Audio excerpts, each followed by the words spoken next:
Yang Muhammad, thank you for your time this afternoon. On the 21st of April, we're going to have the third edition of the EdgeProp Malaysia's Best Managed Property Awards. This awards is actually the first of its kind, not just in Malaysia but in this region.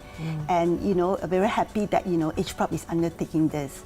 The whole objective of this awards, YB, is to raise the bar on the standard of property management in Malaysia. We think that this is really timely because of the evolving landscape, of real estate in Malaysia, especially. Strata living, communal living is actually here to stay, and thus, property management is actually something that's very, very crucial.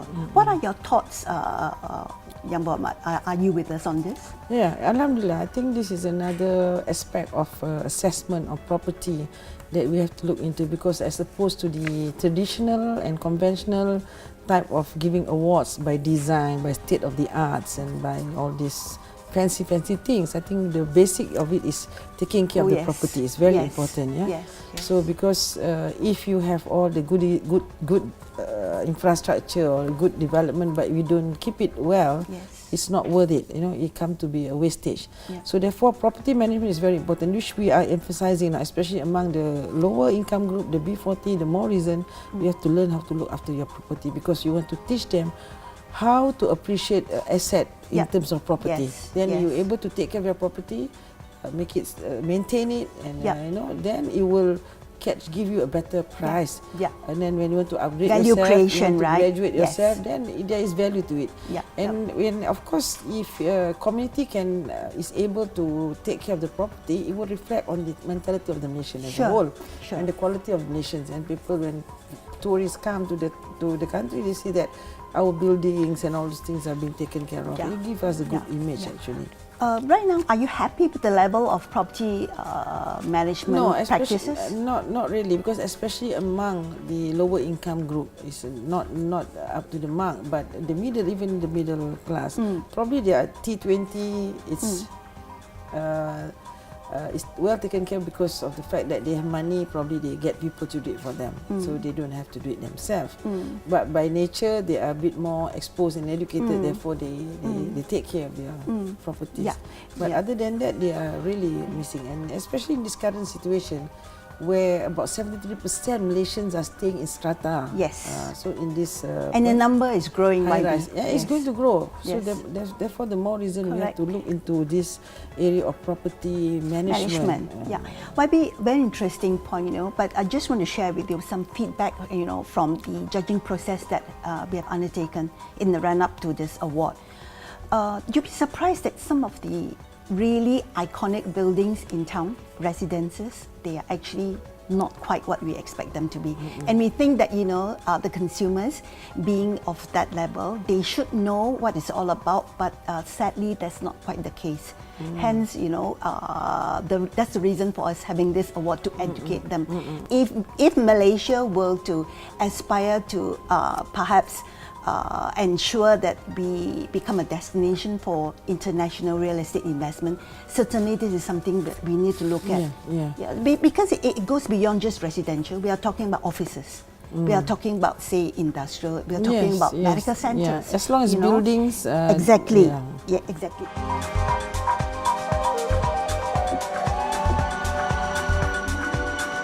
In this respect, YB, do you agree that developers have a very important role to play? They have to package it. Apart from giving nice buildings, so the impression of nice, like I said, in terms of design, in terms of architectural, capabilities to show creativity, off the creativity and that kind of thing.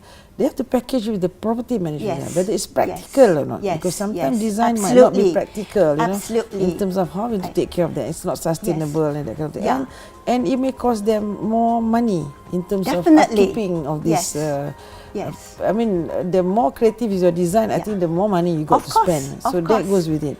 So the people should know what is practical for them, what is manageable for them, and they have to also consider their future.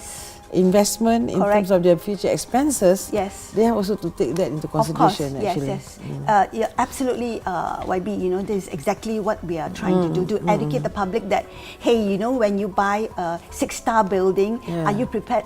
Come up with this 6-star kind of, maintenance fee every month for the like 40 years, 50 years down the road. Stuff like that. Yeah. And also because if you live in the communal in strata, but you don't use them most of the time. Yes. So probably you use 10-20% of your time, you got to pay for it. So you have to understand that. And there's no choice. You can't just walk away. I just can't say that I use it by per entry or whatever. So unless they come up with that kind of policy, then we're very good. We can't. Yeah.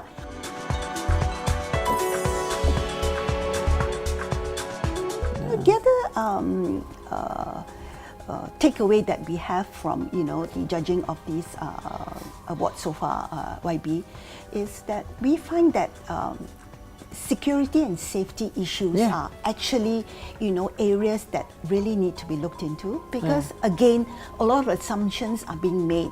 People assume that I have this banister, it's glass, it's nice, it's like modern looking, but is it safe, and stuff like that. So we realize that this is one area. What are your thoughts maybe on this? That's what I said. I thought about practicality and the realistic of it, because let's say you're talking about architectural creativity, the design and the type of materials you go for those. Does it make sense or not?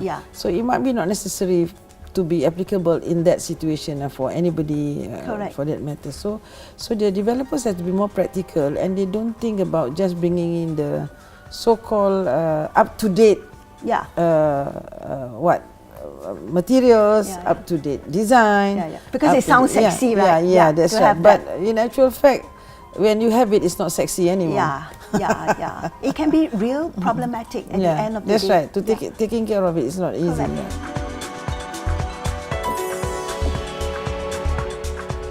So we're talking about post-construction kind of maintenance, right, of buildings, YB. Do you feel that currently the current laws and guidelines are sufficient to tackle this?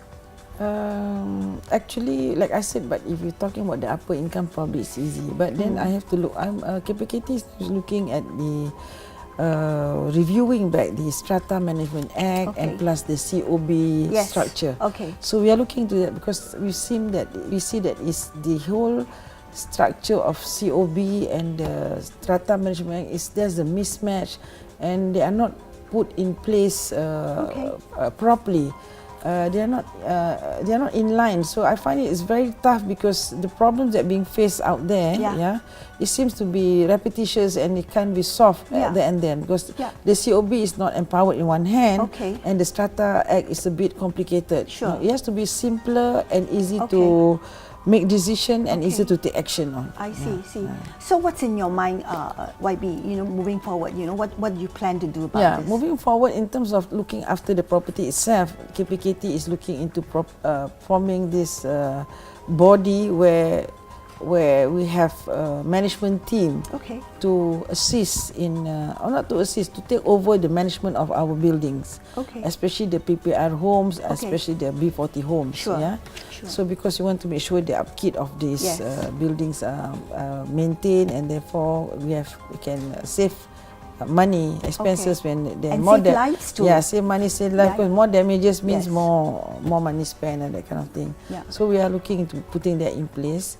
And of course, like I said, the MCs and JMBs, so there are so much politicking in itself, and where people are looking into the funds that they collected and they wanted to be cronyism. And we go back to one kind of, So this is the thing that I'm looking at, because the COB and the Strata Management Act. So I have to review and reform it, so that it will not be too complex in the sense that to make decision. It's not. Most of the time they can't make decision, and everything is hanging. So therefore, the COB master must be empowered. Are you talking about just the B40 segment, or is it overall? Overall. But the B40, I'm emphasizing on the property upkeep, property management. But the strata management and the COB is all the same. Okay. It's not the same. Yeah. So they should be a little bit more, like you said, aligned. Yes, So that things can move, right? Yes, and that's they're right. not like jammed, Yeah, right? Like that's you said, right. they need to make decisions right Yes, then and there. Well, that's really good. And when do you see this happening, YB? Yeah, I understand that it takes a bit of time because there's some law amendments has to be made. But I've started the ball rolling, and then they've been now having workshops and forums, talking to stakeholders. So I'm giving them about by end of next year, 2020, to complete everything, to be presented in the cabinet and to be presented in the parliament to get it approved. So basically, correct me if I'm wrong, this is a revamp. Yeah, revamp Of the way of dealing with this strata, title. and then the JMDs issues. and the MCs. I see. Yeah. Apart from the misalignment, like what you said, are there any other issues? Is it because that people are not well informed? They are not adequately educated. Of course. Malaysian is a very uninformed society. They are lazy to find out about information. Yes. They're lazy to read, they're lazy to find out. Until when they're caught in trouble, then they will know what it's all about. So that's Malaysian. And they will complain. Yes, so therefore we have to upgrade our awareness program and all this. And we want to make Malaysians more aware and less ignorant. That means they're more concerned, they're more concerned. Take ownership? Yeah, take ownership, that's right. Yeah. So this is lacking in most of nations, Okay, yes. But for those who are really taking care of it, they're really very meticulous, very Yes. detailed. Oh, yes. Well, it's quite difficult to handle them also, on the other hand. Okay? Yeah. Two ends of the spectrum.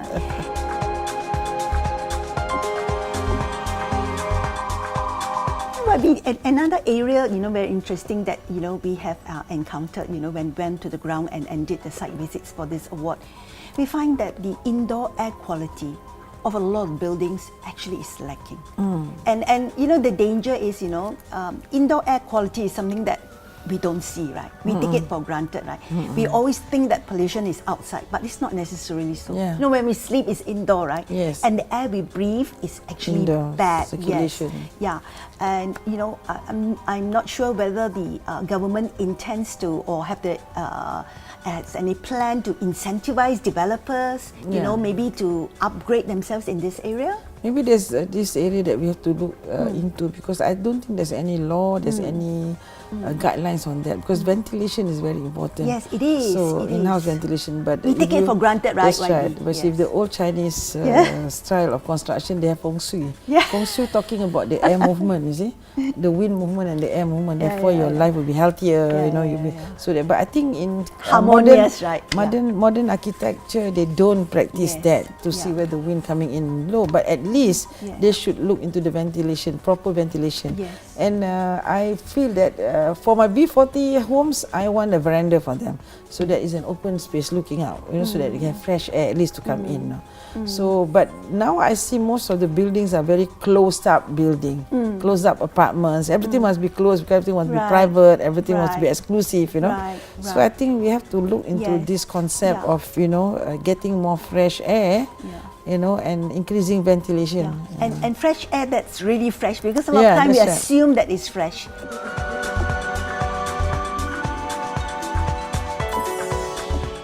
What would your advice be to the rakyat, the consumers, in terms of property management, management of buildings? What is it that they should be aware of, and what is it that they should go for? So I think apart from having a nice home, comfortable homes, I think the public, the community shouldn't be looking into intricate housing designs, because it's not easy to maintain. Just architecture aspect of it. That's right. So for a simple folk, you want to take care of your house, those really, it's not for simple folk. All these designs, I think, is not really applicable to them. To them is a practicality is important. But on the other hand, we have all these architects and all these things talking about design. But probably that is catering for the upper market, where they could have the source of money or whatever to look after that. But the masses wouldn't be going so much. If you go to countries that are, those are advanced countries, those countries that very well managed, you see their buildings of homes, especially, it's all about standardized design. You know, like and then it goes harmoniously with the skyline. But if you go countries like, for instance, Dubai, I was in Dubai and I saw that one is very much emphasizing on architecture itself. You see. So, and I think the whole maintenance of the buildings is not easy to take care of. Even the cleaners, they want to come, it's not easy to take care of, to climb to the windows and all those things. It's not easy actually. In the context of just what you have just shared, what about your advice to property developers? You know, when they market their product, some of them actually go to town, with the kind of description of the product. I have like, this kind of iconic design, blah blah blah. Yeah, that's the selling point. Yeah, they do that. Yeah, that is also. I think that's because whatever design they have is of no use. It adds money to the cost. Yes. So, but it has no use to me. Yes. Yeah. Yes. So, but they do sell to some people. Some people they do buy, but the masses wouldn't. Yeah, but they need to be aware, as to what is it that they're buying. what they're paying for. Yes. So for design, then you got to pay for it. Yeah. So therefore they have to understand the concept of maintaining the property. Yes. So it's very important. Yeah. So we don't want to come a day where all these nicely designed buildings or apartments, where there come a stage they could not maintain, and it become eyesore and dilapidated, and we left unattended. That's going to be terrible for Malaysia. Then going to be a kind of how do I say? What is the word they use? That if we have lots of that building of those kind of fancy designs, but not be taken care of, we will see like dilapidated slums and that kind of thing. So it will look like as though the country is being run down by the plane. You see? So shouldn't happen. So I think we have to be prepared. We cannot discount that it might happen. Yes. So if there's with more and more high rise coming up, cautious about it, it might happen. And we're talking about Kuala because Lumpur. then if we want to redevelop back, it's not easy for you to demolish and redo back and all that. Normally we'll leave it die and gone on its own. But it will not be a good good view for the definitely for the it's not country, going to be it's become an eyesore. You said, absolutely. So to recap and to put everything into perspective, your advice to property buyers is that they need to be discerning. That's they right. They need to think ahead. That's correct. That's right. Whatever that they're paying for, make sure that it's been designed and built for sustainability. That's right. Even for developers, they have to think of their future, because if they come up with fantastic design, come 20, 30, 40, 50 years, your building will have no value when people don't go, because it's run down and you can't even upkeep it because of the intricacies of this design, whatever. Then you will face. Correct. Correct. So I don't know whether you agree with me. The days of beauty contest of brick and mortar, it's over. I mean, it's not practical. It's not sustainable. Yeah, it's not sustainable. You're right. So now people are more practical, and people are very much exposed. Then therefore they have to also live within the reality of life. That's very important, and people has to learn how to. Because the concept now is keep the country green, keep the environment green, and you have to be minimalist. And these are the things that they should be moving towards. Because these are all attributes of sustainability. Yes, that's right. Yeah, you're right.